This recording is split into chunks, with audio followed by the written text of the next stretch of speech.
Crime ಕಾರ್ನರ್ಗೆ ಸ್ವಾಗತ. ನಾನು ಉಮರ್ ಫಾರೂಕ್.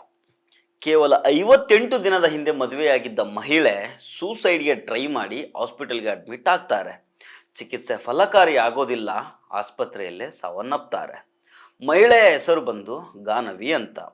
ಹನಿಮೂನ್ಗೆ ಹೋಗಿದ್ದ ಸಂದರ್ಭದಲ್ಲಿ ಇವರಿಬ್ಬರ ನಡುವೆ ಅಂದರೆ ಗಂಡ ಹೆಂಡತಿ ನಡುವೆ ಜಗಳ ಶುರುವಾಗಿರುತ್ತೆ. ಅರ್ಧದಲ್ಲೇ ಹನಿಮೂನ್ ಬಿಟ್ಟು ವಾಪಸ್ ಬರ್ತಾರೆ. ಸೂಸೈಡ್ಗೆ ಟ್ರೈ ಮಾಡ್ತಾರೆ. ಕೊನೆಗೆ ಹಾಸ್ಪಿಟಲ್ನಲ್ಲಿ ಬ್ರೈನ್ ಡೆಡ್ ಆಗಿ ಪ್ರಾಣ ಕಳೆದುಕೊಳ್ತಾರೆ. ಈಗ ವರದಕ್ಷಿಣೆ ಕಿರುಕುಳ ಮತ್ತು ಆತ್ಮಹತ್ಯೆಗೆ ಪ್ರಚೋದನೆ ನೀಡಿದ ಆರೋಪದಡಿಯಲ್ಲಿ ಗಾನವಿಯ ಗಂಡ ಸೂರಜ್ ಹಾಗೂ ಆತನ ಕುಟುಂಬಸ್ಥರ ವಿರುದ್ಧ ರಾಮಮೂರ್ತಿನಗರ ಸ್ಟೇಷನಿನ ಪೊಲೀಸರು FIR ದಾಖಲಿಸಿಕೊಂಡು ತನಿಖೆ ಮಾಡ್ತಾ ಇದ್ದಾರೆ. ಈ ಸ್ಟೋರಿ ಬಗ್ಗೆ ಡೀಟೇಲ್ ಆಗಿ ನೋಡೋಣ. ಆದರೆ ಅದಕ್ಕೂ ಮೊದಲು ನೀವಿನ್ನೂ ನಮ್ಮ ಚಾನಲನ್ನು ಸಬ್ಸ್ಕ್ರೈಬ್ ಮಾಡಿಲ್ಲ ಅಂದರೆ ದಯವಿಟ್ಟು ಸಬ್ಸ್ಕ್ರೈಬ್ ಮಾಡ್ಕೊಳ್ಳಿ. ಹಾಗೆ ಈ ವಿಡಿಯೋವನ್ನು ಕೊನೆ ತನಕ ಮಿಸ್ ಮಾಡದೆ ನೋಡಿ.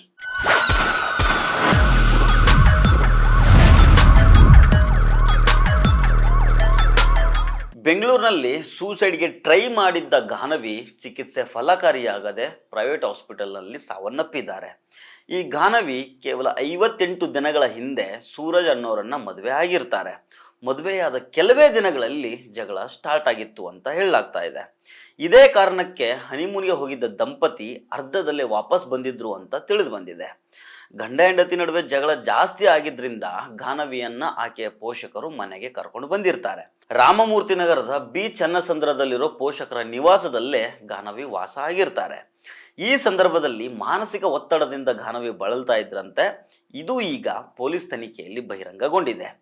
ಡಿಸೆಂಬರ್ 24ನೇ ತಾರೀಕು ಗಾನವಿ ಸೂಸೈಡ್ಗೆ ಟ್ರೈ ಮಾಡಿರ್ತಾರೆ. ತನ್ನ ರೂಮ್ನಲ್ಲಿ ಪ್ರಜ್ಞಾಹೀನ ಸ್ಥಿತಿಯಲ್ಲಿದ್ದ ಆಕೆಯನ್ನ ಪೋಷಕರು ಪ್ರೈವೇಟ್ ಹಾಸ್ಪಿಟಲ್ಗೆ ಅಡ್ಮಿಟ್ ಮಾಡ್ತಾರೆ. ಡಾಕ್ಟರು ಟ್ರೀಟ್ಮೆಂಟ್ ಕೊಟ್ಟರು ಗಾನವಿ ಆರೋಗ್ಯ ಸ್ಥಿತಿ ಗಂಭೀರವಾಗಿರುತ್ತೆ. ಜೀವ ಉಳಿಸೋದಕ್ಕೆ ಎಲ್ಲ ರೀತಿಯ ಪ್ರಯತ್ನಗಳನ್ನು ಮಾಡಿದರೂ ಫಲಕಾರಿ ಆಗೋದಿಲ್ಲ. ಬ್ರೈನ್ ಡೆಡ್ ಆಗಿ ಸಾವನ್ನಪ್ತಾರೆ. ಈ ಘಟನೆಗೆ ಸಂಬಂಧಪಟ್ಟಂತೆ ರಾಮಮೂರ್ತಿ ನಗರ ಪೊಲೀಸ್ ಸ್ಟೇಷನ್ನಲ್ಲಿ FIR ದಾಖಲಾಗಿದೆ. ವರದಕ್ಷಿಣೆ ಕಿರುಕುಳ ಮತ್ತು ಆತ್ಮಹತ್ಯೆಗೆ ಪ್ರಚೋದನೆ ನೀಡಿದ ಆರೋಪದ ಅಡಿಯಲ್ಲಿ ಗಾನವಿಯ ಗಂಡ ಹಾಗೂ ಅವನ ಕುಟುಂಬಸ್ಥರನ್ನ ಪೊಲೀಸರು ವಿಚಾರಣೆ ಮಾಡ್ತಾ ಇದ್ದಾರೆ. ಇನ್ನು ಈ ಕೇಸ್ನಲ್ಲಿ ಗಾನವಿ ಕುಟುಂಬಸ್ಥರಿಂದ ಸೂರಜ್ ಮೇಲೆ ತುಂಬಾ ಆರೋಪಗಳು ಕೇಳಿ ಬಂದಿದ್ದಾವೆ. ಅವ್ರು ಹೇಳೋ ಪ್ರಕಾರ ಈ ಸೂರಜ್ ಗಾನವಿಗೆ ವರದಕ್ಷಿಣೆಗೋಸ್ಕರ ಕಿರುಕುಳ ಕೊಟ್ಟಿರ್ತಾನೆ. ಸೂರಜ್ ಗಂಡಸೇ ಆಗಿರಲಿಲ್ಲ ಅಂತ, ಅವನೊಬ್ಬ ನಪುಂಸಕ ಅಂತ ಗಾನವಿ ಕುಟುಂಬಸ್ಥರು ಆರೋಪ ಮಾಡಿದ್ದಾರೆ. ಮದುವೆಗಡ್ಡು ಸೂರಜ್ ಕಡೆಯವರು ಫೈನಾನ್ಷಿಯಲಿ ಚೆನ್ನಾಗಿದ್ದಾರೆ ಅಂತ ಅದ್ದೂರಿಯಾಗಿ ಮದುವೆ ಮಾಡಿರ್ತಾರೆ. ಪ್ಯಾಲೇಸ್ ಗ್ರೌಂಡ್ಸ್ನಲ್ಲಿ ಸುಮಾರು 40 ಲಕ್ಷ ರೂಪಾಯಿ ಖರ್ಚು ಮಾಡಿ ರಿಸೆಪ್ಷನ್ ಮಾಡಿರ್ತಾರೆ. ಆದರೆ ಸೂರಜ್ ವರದಕ್ಷಿಣೆಯ ಒಡವೆಗೋಸ್ಕರ ಗಾನವಿಗೆ ಚಿತ್ರಹಿಂಸೆ ಕೊಟ್ಟಿದ್ದಂತೆ. ಮದುವೆಯಾಗಿ 1 ತಿಂಗಳಾದ್ರೂ ಗಾನವಿಯನ್ನು ಟಚ್ ಕೂಡ ಮಾಡಿರಲಿಲ್ವಂತೆ. ಹನಿಮೂನ್ಗೆ ಅಂತ ಗಾನವಿ ಹೇಳಿದರೆ ಪದೇ ಪದೇ ಮುಂದಕ್ಕೆ ಹಾಕೊಂಡು ಬಂದಿದ್ದಂತೆ. ಕೊನೆಗೆ ಹನಿಮೂನ್ಗೆ ಅಂತ ಶ್ರೀಲಂಕಾಗೆ ಹೋದಾಗ ಇಬ್ಬರ ನಡುವೆ ಏನೂ ನಡೆದಿಲ್ಲ.